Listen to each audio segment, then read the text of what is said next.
Bonjour à tous, alors aujourd'hui je vais faire une vidéo sur la copropriété bulgare.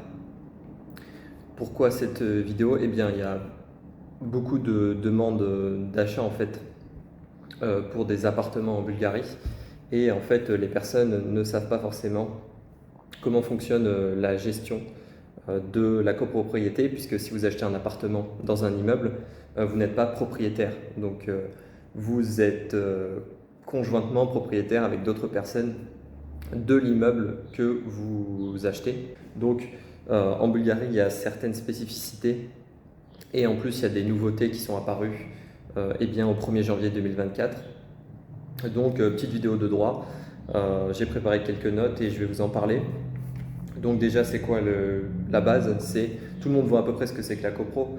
Donc vous avez un immeuble et vous avez au moins deux personnes eh bien, qui sont propriétaires de l'eau dans cet immeuble. Vous êtes propriétaire, si vous achetez un appartement dans un immeuble, vous êtes propriétaire à la fois d'une partie, eh bien, une partie des parties communes.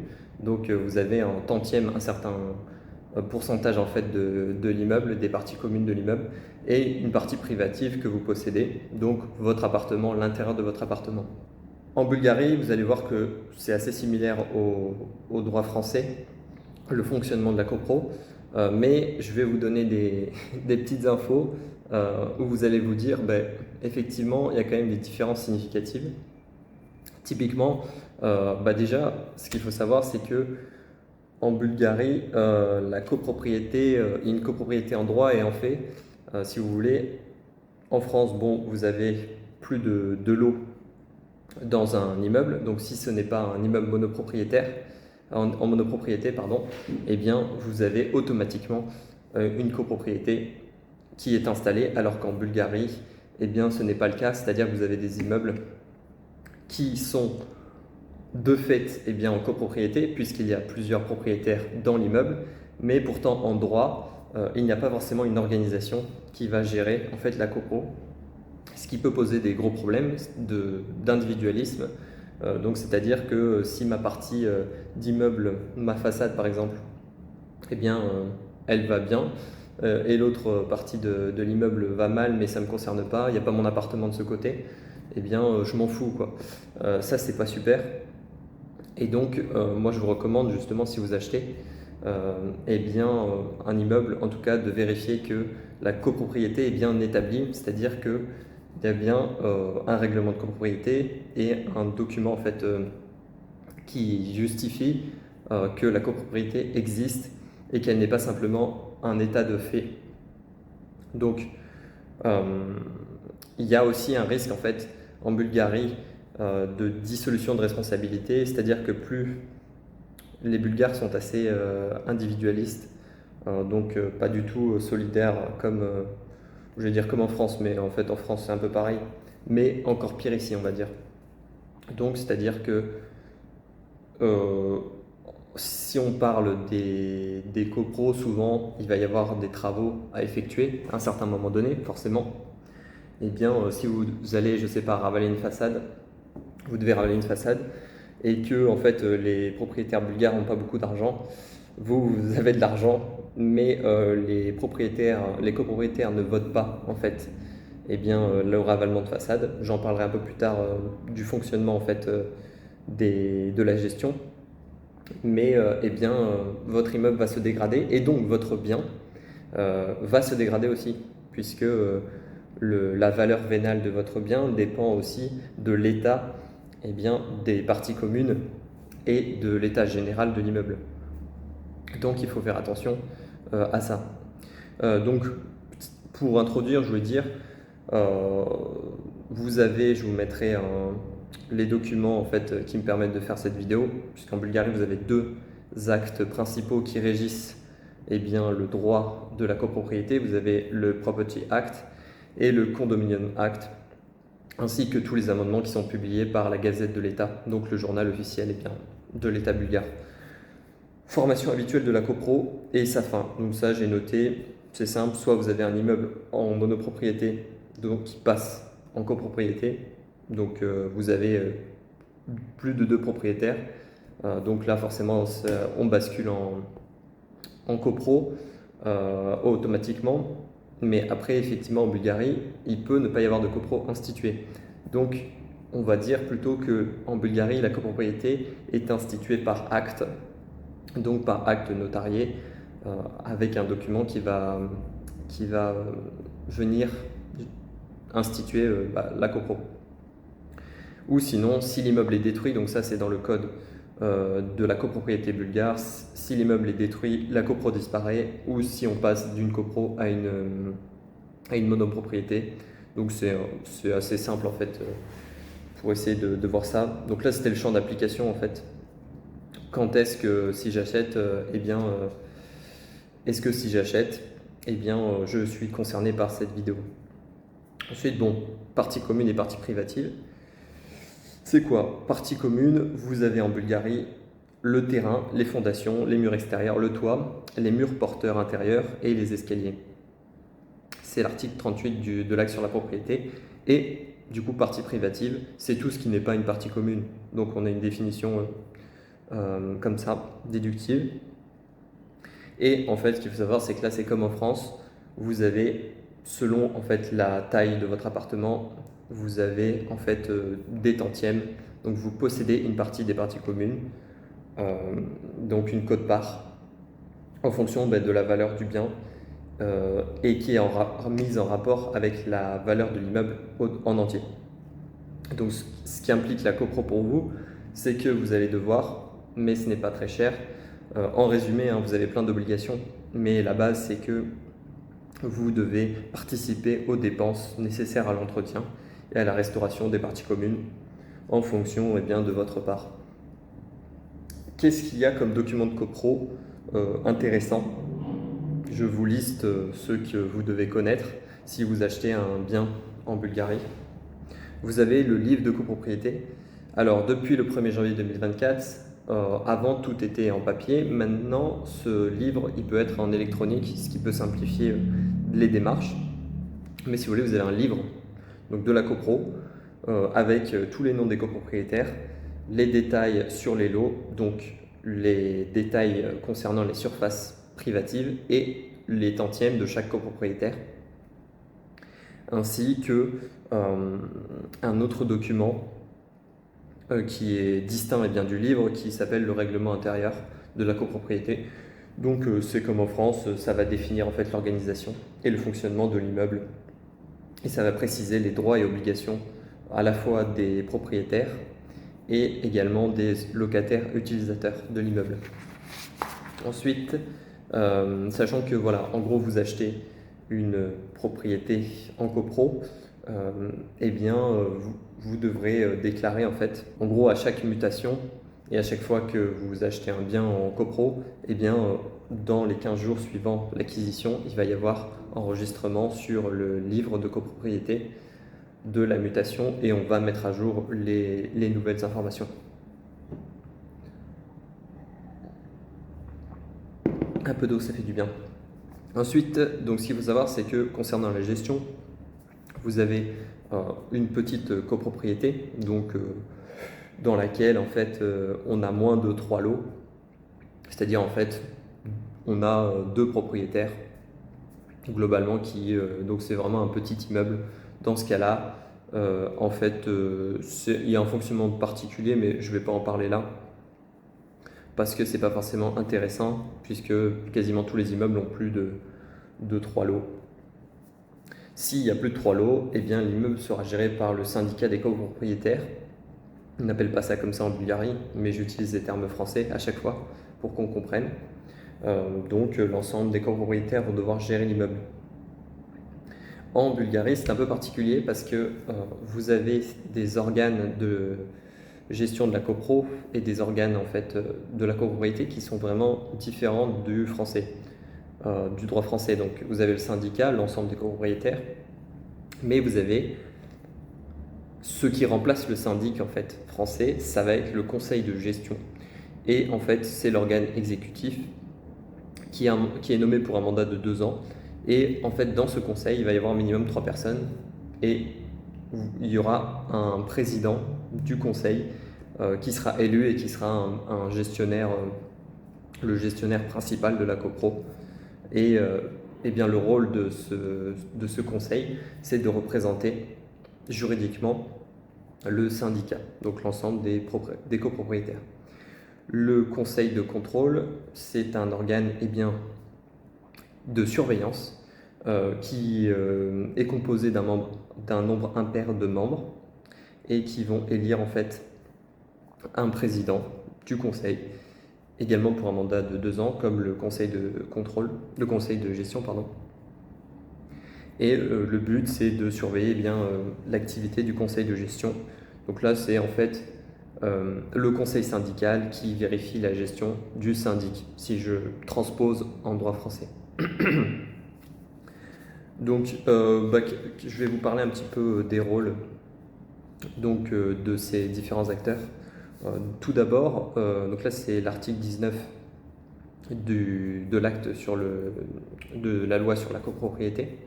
Vous avez en fait les différentes missions du gestionnaire de copro qui sont listées. Donc, sachant que les membres du conseil de gestion sont soit des copropriétaires, soit en fait des locataires. Donc ça, c'est assez particulier. Et ce qu'il faut savoir, c'est qu'il y a aussi un conseil de gestion professionnel. Donc, c'est-à-dire que les copropriétaires peuvent décider conjointement, ensemble, de déléguer la gestion de la copropriété à un syndic professionnel, mais du coup, en fait, à un mandataire spécialisé en immobilier et qui doit avoir en fait l'autorisation du ministère pour pouvoir exercer. Donc il y a une liste en fait de personnes certifiées, de professionnels certifiés pour exercer la gestion des copropriétés en Bulgarie. Donc ça ne peut pas se faire comme ça, mais en général c'est plutôt les gens eux-mêmes qui le font pour économiser des frais de gestion. Le mandat du gestionnaire, d'un membre du conseil de gestion, il peut être résilié avant les 2 ans si jamais celui-ci manque à ses obligations. Donc là, on est sur du droit assez classique finalement. Sachant que les membres du conseil de gestion sont tout de même rémunérés et cela est choisi par les copropriétaires eux-mêmes. Mais en général, comme le conseil de gestion non professionnel est amateur, on va dire ça comme ça, les frais seront moins importants que si on fait appel à un professionnel. Le conseil de gestion, il va se réunir en fait une fois tous les 3 mois, donc 4 fois par an, pour adopter des décisions à la majorité. C'est une majorité générale. Il faut que les 2/3 des membres soient présents. Donc en fait, comme il y a 3 personnes souvent dans le conseil, il faut juste qu'il y ait 2 personnes pour que ce soit validé. Et on a toujours des procès-verbaux de réunions qui sont tenus et qui pourront être opposables aux copropriétaires des lieux. Je vais vous lire l'article 23 du Condominium Act, juste pour que vous ayez une idée en fait du rôle de cet organe. Donc tout simplement, il organise la mise en œuvre des décisions de l'AG, de l'Assemblée Générale. Il veille au respect de l'ordre intérieur de la copro, donc des dispositions du règlement intérieur. Il conserve tous les procès-verbaux. Également, il prépare le budget annuel pour la gestion, l'entretien, l'utilisation des parties communes de la copro, ainsi que le plan annuel des réparations, reconstruction, réorganisation et autres activités dans le bâtiment. Il représente aussi la copro du point de vue du droit. Si jamais il y a en fait une relation à avoir avec d'autres personnes morales ou les autorités locales. Et aussi, c'est lui qui gère le livre de la copropriété et qui le maintient à jour, le conserve, etc. Sachant que depuis le 1er janvier 2024, le gestionnaire doit fournir en fait un rapport mensuel sur les revenus et les dépenses de la copro dans un endroit visible et accessible au public à l'entrée du bâtiment. Donc en fait, là c'est pour de la transparence, plus de transparence sur la gestion. Ça c'est pas mal pour vous qui achetez. Vous pouvez être au courant de comment est géré l'immeuble depuis 2024 de façon plus sereine en fait. Et après le conseil de contrôle, en gros, bon, qu'est-ce qu'il fait? Il accède à la documentation de la copro et il contrôle l'activité du conseil de gestion concernant la mise en œuvre du budget et les décisions de l'AG sur les dépenses en fait du fonds. Également, il va inspecter la caisse, donc vérifier la trésorerie au moins une fois par an et présenter un rapport à l'Assemblée générale sur les résultats de cette inspection. Et eux, ils tiennent des réunions en fait une fois tous les 6 mois. Et pareil, décision à la majorité générale. Donc, j'ai parlé d'assemblée générale. Je vais peut-être du coup expliquer un peu ce que c'est. En fait, comme en France, vous avez chaque année, au moins une fois par an, les copropriétaires qui sont convoqués afin de voter des résolutions et de conduire la gestion de la copro. Donc en fait, chacun, on va se réunir en salle et discuter de comment s'organise la gestion, le futur de la copro. Le problème, c'est que si vous achetez ici et que vous ne parlez pas bulgare, les réunions seront tenues en bulgare. Et d'ailleurs, tous les documents de la copro seront en bulgare. Donc, vous aurez peut-être des difficultés à comprendre ce qui se passe. Mais en tout cas, c'est pour ça qu'il vaut mieux être sûr que la copro soit bien gérée pour ne pas avoir de surprise sur ce qui peut s'y passer. Donc, par exemple, quels sont les pouvoirs de l'Assemblée générale? C'est-à-dire qu'en fait, en Bulgarie, vous avez soit une AG qui se réunit annuellement, les copropriétaires qui se réunissent annuellement au sein d'une assemblée générale, soit vous avez une association des propriétaires qui gère l'immeuble. Mais ça, c'est pas le plus commun, donc moi je parle que du système d'assemblée générale. Donc en fait, la base, c'est quoi? Pendant ces réunions, on détermine le montant des contributions financières pour la gestion et l'entretien des parties communes de l'immeuble. On vote aussi la réalisation de travaux, ou pas d'ailleurs. Mais attention à ce point, c'est là où il peut y avoir le plus de problèmes. C'est la dégradation de l'immeuble du fait que les copropriétaires ne veulent pas en fait rénover l'immeuble qui est en état de déperdition, en état de dégradation. Je vous conseille du coup, si vous achetez, de demander par exemple de rencontrer les personnes du conseil de gestion pour en fait découvrir un petit peu comment est gérée la copro et si vous pouvez avoir accès aux documents comptables, pourquoi pas regarder l'état financier en fait de la copro. À l'AG, en gros, ce qu'on fait, c'est on adopte, on modifie et on complète le règlement intérieur. On va élire et révoquer les membres du conseil de gestion et le trésorier. Pareil pour le conseil de contrôle. On adopte un budget annuel, on détermine les contributions financières, on détermine en fait les fonds de réparation et de rénovation. Donc vous aurez toujours, si vous achetez en fait certains fonds à verser chaque année pour prévoir en fait si jamais il y a des réparations à faire, ce qu'on appelle un fonds de roulement par exemple. Ils doivent aussi prendre des décisions sur les dépenses urgentes, l'allocation de parties communes, les rénovations majeures. Bon là de toute façon vous avez tout en fait ce qui concerne la gestion d'un bien, donc je ne vais pas tout vous lister. En principe, comment vous savez en fait si l'AG se tient? S'il y a une AG, donc si vous êtes copropriétaire en Bulgarie, comment vous savez quand est-ce que vous devez vous présenter à l'AG? Vous n'êtes pas obligé d'y aller, mais je vous recommande d'y aller. Vous devez en fait, vous allez voir que de toute façon le conseil de gestion ou le conseil de contrôle aura convoqué et en fait il y aura une lettre qui auraient été envoyés, ou sinon ils vont afficher dans les parties communes, donc à l'entrée de l'immeuble, une affiche comme quoi il y a à telle date et à telle heure une assemblée générale qui se tient et vous y serez invité. Sachant que si vous ne pouvez pas venir, vous pouvez faire un mandat de représentation et vous pouvez faire que quelqu'un va voter pour vous telle ou telle résolution. Donc ça peut être intéressant d'avoir des amis bulgares ou quoi qui vont pouvoir gérer ça à votre place.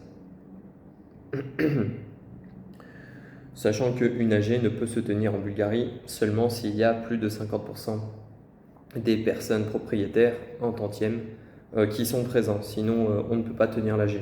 Donc, une forme de démocratie comme on aime bien ça. Sachant que, voilà, comme en France, il y a 3 votes différents. Pour en fait les grosses opérations, par exemple surélévation, construction supplémentaire du bâti, il faut un vote à l'unanimité, donc à 100% des tantièmes, pour pouvoir effectuer cette opération. Et puis après, vous avez des votes à la majorité simple, 51%.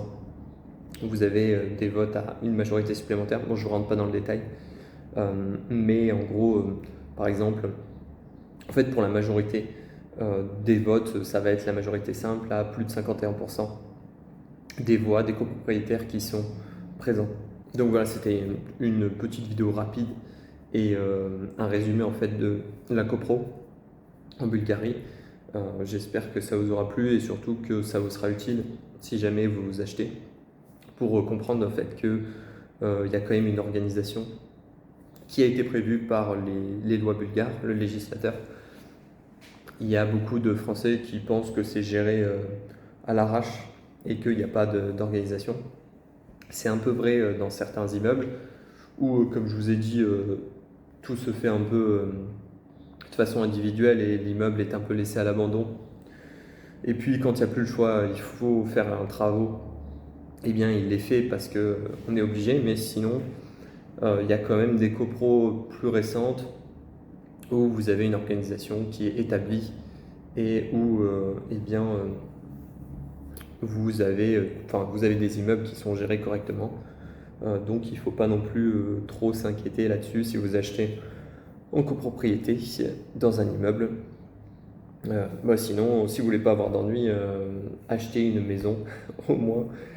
Bon, une maison peut être en copropriété, il faut faire attention. Vous avez des copropriétés horizontales aussi, mais c'est plus rare, donc sinon achetez une monopropriété. Sachant que copro, ça veut dire excrément. Donc je sais pas si c'est un hasard, mais moi en tout cas, j'aime pas trop la copro non plus. Donc voilà, c'était tout pour aujourd'hui. Si vous avez un projet immobilier, si vous souhaitez acheter un immeuble ou un lot de copropriété, n'hésitez pas à me contacter et je me ferai un plaisir de vous aider. Merci et à bientôt.